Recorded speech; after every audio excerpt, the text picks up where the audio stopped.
of having a very, very nice presentation hiding a monster behind the mask. Like something very nice turning very ugly very fast.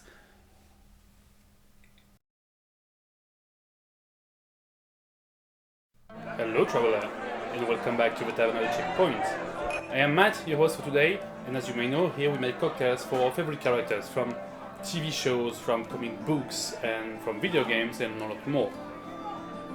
If you have followed the news on the video game world in the past months, you have not missed the release of Baldur's Gate 3.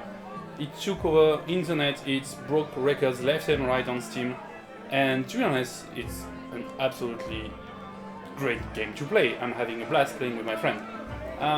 And if you are on Twitter, or X as it's now called, you have probably seen a lot of fan art and of players simping over Astarion. So we're gonna make a drink for Astarion.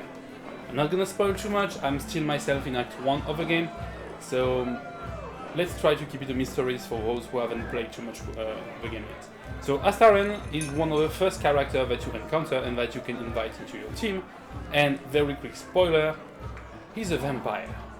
He's also known to be a thirst trap, if I can call it this way, and a sassy character with a questionable morality, and, well, a certain thirst for blood.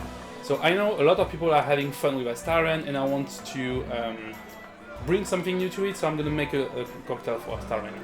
Of course, as a vampire, we're gonna go toward the blood, but I also want something a bit fancy, because I think the character is constable, or at least some kind of political figure in his hometown, and the way he speaks, the way he behaves, also kind of bring this kind of noble side to the character. So I want something for the vampire, but I also want something for the sassy rogue that he is.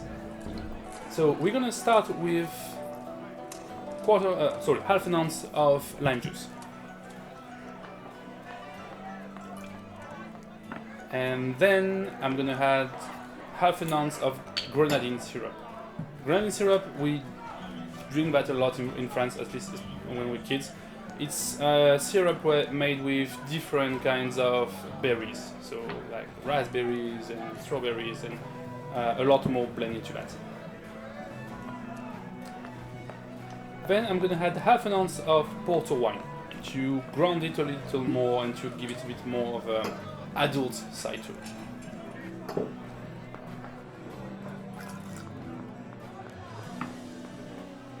Then I'm gonna add a full ounce of Campari to really bring the blood in there and the bitterness of the drink. Also, still in the red color. And to wrap it up, I'm gonna add a full ounce of Luxardo liqueur. So, if you don't know, it's a cherry liqueur, I think from Italy, and it is very sweet, but it has a very specific cherry taste that you can't find in any other cherry drinks or cherry liquor. I really like it, and it's gonna bring the whole classy side to the drink. Also to bring it a bit more on the sweet side and on the noble side to it.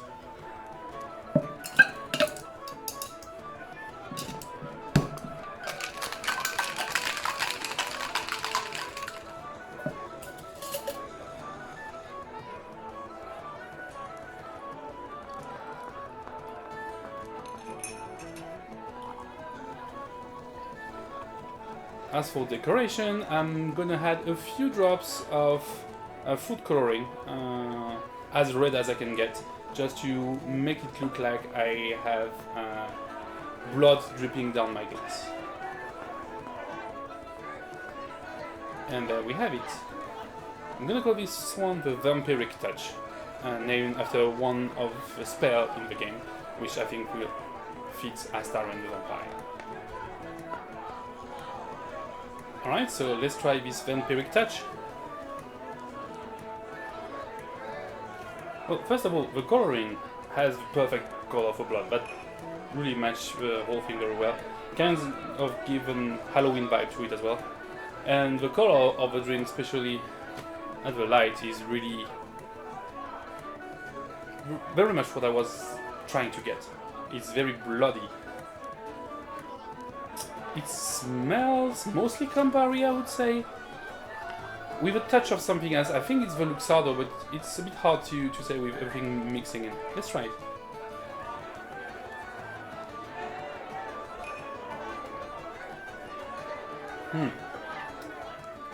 Oh, that's very interesting. Alright, do I like it?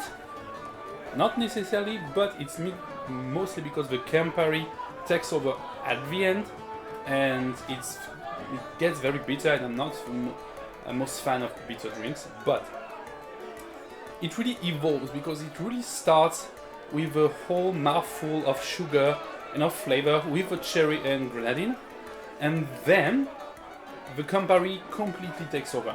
So it really gives this impression of having a very, very nice presentation hiding a monster behind the mask, like something very nice turning very ugly very fast.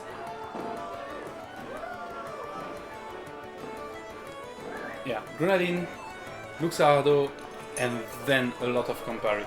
So that's perfect, that really matches the character. I really like what we're getting here because it really evolves from the two first sugary flavor kind of mixing in or taking turn between each other, and then the Campari coming in, offering its bitterness and taking over the drink as if he has a complete new face, new personality to it.